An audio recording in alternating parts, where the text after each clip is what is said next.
So what is up, guys? Nick here, helping you to master your technology. Welcome to my Samsung Galaxy S22 for review. Now I want to let you know right off the start, this phone was not sent by Samsung. This is my own phone, so if you think there's going to be any bias there won't, because I paid cash for this. Is going to be my own opinions, my own take, after having this for at least around 2 weeks. Now I know that's not super long, but it's been long enough to have a good amount of experience with this phone, and it's pretty good. Let's begin by talking about the build and the body. Now, first of all, there's some pretty strikingly nice sides on this phone. It is aluminum, but I will say that this phone feels very premium. It does get a little bit fingerprinty on the edges there, but they're quite flat and it's kind of square feeling actually. So definitely quite nice, easy to grip onto, and it does have a nice flat display on board here that comes in at 6.1 inches. In addition to that, this phone also feels a little shorter than the Galaxy S21 and slightly wider with 19:9 aspect ratio. It's got a little bit more width. But the thing that struck me the most about this phone is two things. Number one, how sleek the phone feels. This thing only weighs 160 grams. So while it's not a compact, mini phone, it's still a compact, standard smartphone. So that's quite nice, that lightness factor. The next thing is just how sleek the design is. It's a very sleek looking phone and I absolutely love it. I've been enjoying the heck out of this one. Actually, this might be my second favorite in the entire S22 lineup, with my first being the S22 Ultra. Keep in mind too that this does have an armor aluminum frame, so it's a little bit more resistant to drops and scratches. And you'll also notice that this phone right here doesn't the camera doesn't go into the edge anymore. It's just on its own on the back. If you're wondering why my camera looks like that, I did put a screen protector over the camera so I don't crack those lenses, anything like that. But I gotta say, I think you'll be very happy with the design. It's premium, it's light, it's striking to look at, it's gorgeous. This is one of my favorite phones already to start this year. All right, so let's talk about this beautiful display that you get here for the Galaxy S22. Now, if we go into settings and we scroll down to display, let's talk about a few features. Number one, they added the ability to tweak the brightness to its highest levels without having to have it triggered by the light sensors and adaptive brightness. In addition, we have the ability to switch between a standard mode and the adaptive refresh rate. This display comes in at 6.1 inches and has 2340 by 1080p display.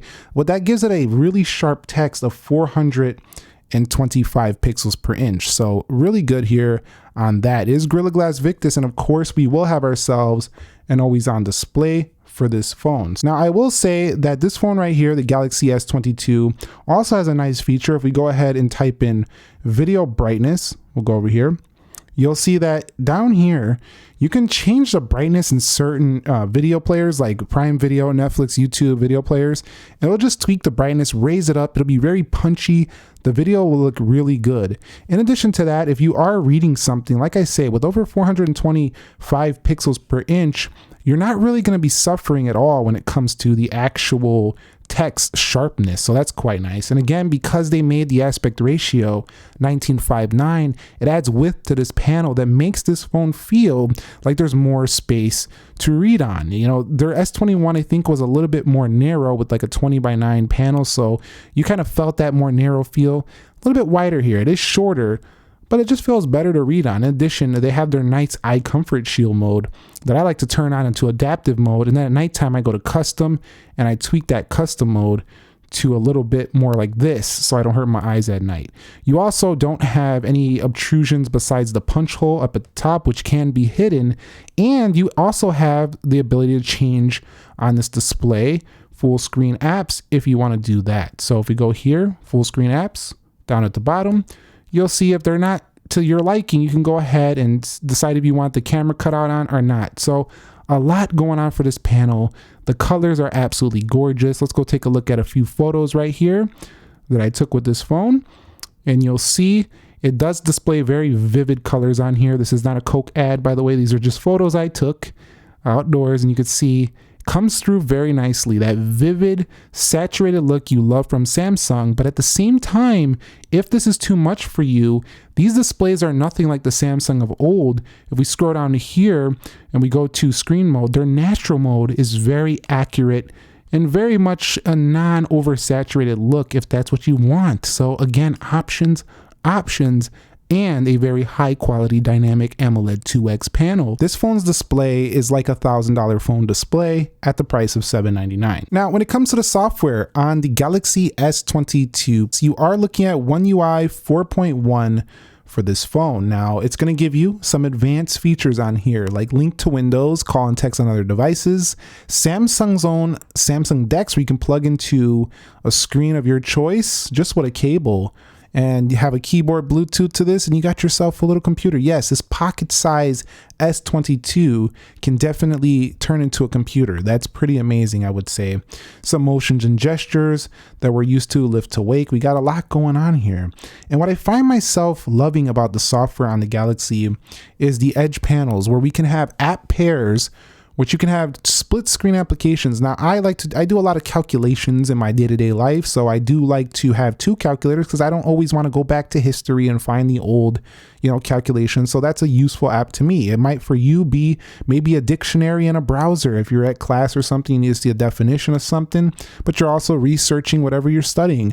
In addition to that, if we go down here, you'll see that you have more applications that you can bring into a split screen over here. A lot going on. I can also bring these applications right into a pop view, and when I do this, I also have the ability to minimize that app, go grab another application. Hold on, that's YouTube. Let's go ahead and grab Google News here. We can go ahead and grab another one here, and then I can bring that down and bring it back up, and then you'll have these different apps. Bring it back out. You can also make this less transparent. This is more like a computer in your pocket, and they're doing this on a 6.2-inch display. Can it feel cramped sometimes? Maybe if you're used to a larger phone, but there's still plenty of space. Then when you're done playing around with that, if we go over to themes here for One UI, you have all of these wallpapers. You can change your whole custom theming by the season of the year. In addition, you could change icons and more. Along with that, this software has been promised to be updated for around 4 years according to Samsung, so we're looking at a very long shelf life for this phone. You'll have it for quite some time. The ability to place icons wherever you want on the screen, and the One UI launcher is actually quite good because you can change your own home screen grid, app screen grids, and folder grids right there. In addition, you have Samsung Plus here, or Samsung Free, and Samsung's allowed Google Discover to be on there, so you can see your Google News and stuff like that if that's what you're into. You also have some Microsoft services on here as well, like LinkedIn, Office, OneDrive, and Outlook. So think of this as like the everything in one package phone. Everything is here. The only thing it's missing, it's too small for this anyway, I think, is the S Pen, but that's going to be on your Ultra phone. At the end of the day, this software is super powerful, all packaged in a nice sleek 6.2-inch size that's very light and everyday easy to manage. So the Galaxy S22, when it comes to performance, has been very good. I actually found it to have less chops for me than the Galaxy S22 Ultra, which is saying something. It's very fast, and regardless if Geekbench is not allowing the scores because of a game optimization service, which Samsung's going to fix in the next update, maybe we'll be back on there. This phone still performs like a boss. I really like it, and it's something you can count on. Does it warm up a little bit? Yes, when you have it on charge and you're using it really heavy, you'll feel the back get a little warm, but if you just slap a case on there, it won't matter. It has enough power to run those multitasking applications. It has enough power for day-to-day tasks in 2022. It doesn't break a sweat. This thing is very fast. So let's just put it this way.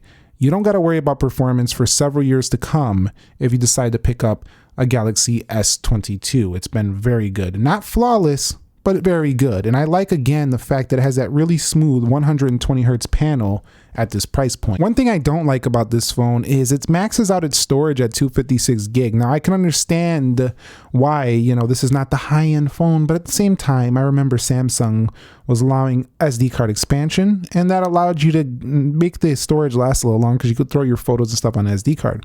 Now, with 8K video support, 4K 60 on here, lots of photo taking, lots of apps, I just see people filling this up a little bit quicker than they might like. At least you can transfer it very fast with the OTG. You could easily transfer this very quickly to an SSD or something like that, or an external drive very quickly and get it off of here. But it's going to be a little maintenance if you do a lot of photo taking and stuff like that. So do keep in mind, not the highest option in storage, but again, 128 or 256 gig should be enough for a lot of people, especially if they're not going all out. So what I got to say about the battery life with this one, it reminds me a lot of just, you know, an everyday phone that gets you through a day. I wasn't finding this to be super impressive, and honestly, I didn't really care too much though, because I just popped it on the 25 watt fast charging and it charged very quickly. I think for those of you who are out all day and relying on your phone, you'll probably want a bigger phone like the S22 Plus or Ultra, because this one definitely drains 2 to 3 hours quicker than those phones. So I'm getting around 4.5, 5.5 hours screen time on this one, and it's ready to charge again. But for those of you who are busy, you're going to school, you're going to work, you got this thing on the charger and the GPS, you're going to make it through the day. It's not like a bad battery. 3700 milliamp hour. Samsung's been working on their optimizations and stuff like that, so it still does pretty good, even though it doesn't have the largest battery out there. Again, it's not overly impressive, but it still does the job. In addition, you can get by with this also because of Samsung's great power mode additions on here, like the ability to turn this on into, you know, turn off always on display, limit the CPU speed. So there's a lot of options to go ahead and help you with that. So I think you'll be fine. Also, bring that brightness down, put it in dark mode, get that dark wallpaper action going. And I think this one will make it quite a good amount throughout the day. So not bad. So let's talk about the camera. Now you have a 50 megapixel wide, a 10 megapixel telephoto, and a 12 megapixel ultra wide. LED flash right there, and this is cable up to 8K recording. You heard that correctly, 8K. Now open up the camera. What I really love about this camera is the results that it produced are nice and bright, vivid, and also very clear and sharp. It didn't really have a lot of focus issues whatsoever. And I do think that for being the entry level of the S22 line, this is like flagship grade for sure. Like, you're not going to be like, oh, I have to have the Max phone or the Ultra, like the largest phone out there to get a great camera experience. Pro video, single take, night mode, food mode, panoramic. Look at the whole suite of features. They're not leaving anything behind. It's pretty good to go here. Not only that, this front facing camera is also quite good. It can do up to 4K at 60 on the front, UHD 60 right there. So very good front facing video as well. It's a little closer than I would like to the face, and I think they could improve the megapixel count in the next S23 or whatever, but it's pretty good. Also, I was surprised by the fact that we can do expert RAW photos on here, and this is not even the Ultra phone. This is the S22, and you can take these to the level you want with your own, you know, manual control. But enough about me talking about the camera. Take a look at some of the samples I took with this phone, and you decide for yourself if this is the camera for you.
Another thing that wasn't bad on this phone is the audio performance. Dolby Atmos enabled. What is up, guys? Nick here, helping you to master your technology. Samsung Galaxy S22 Plus versus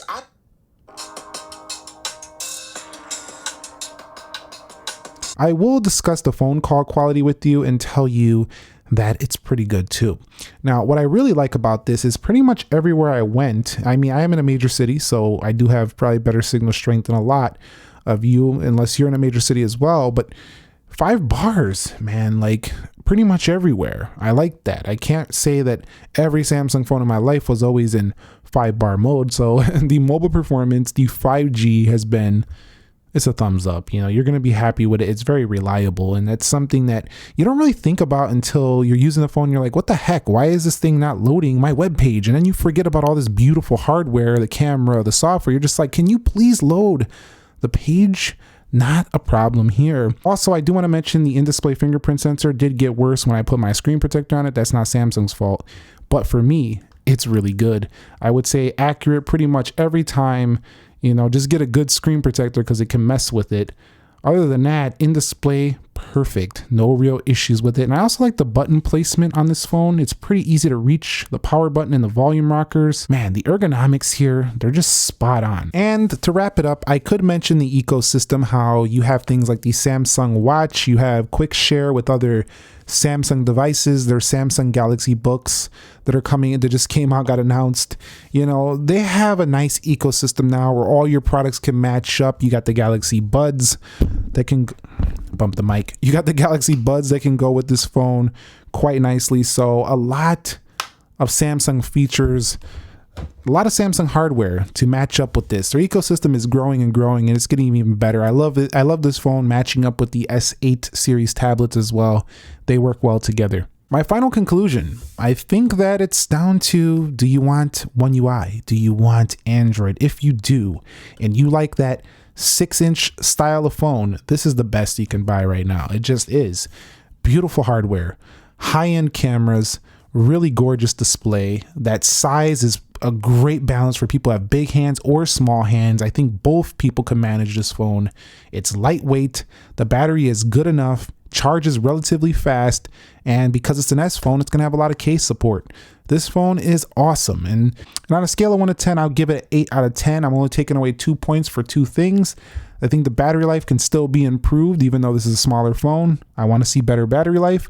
And number 2, this phone right here, the performance could be a little bit better when it comes to, sometimes it has a few little minor chops here and there, but it's not a big deal. It really isn't. I'm just picky with that stuff because I look at phones a lot for this channel. Let me know your thoughts on the S22 down below. If you have one, consider sharing your experience with the community. It helps people out who are still in the market deciding if this is the phone for them. And subscribe if you haven't already. I got more comparisons with this phone, speed tests, as well as updated videos I will create with this device right here, because again, it still needs an update or 2. Catch you on the next one. Thank you very much for your time watching the videos. I appreciate you very much. Have a great day. Nick here. Be sure to be well, and peace.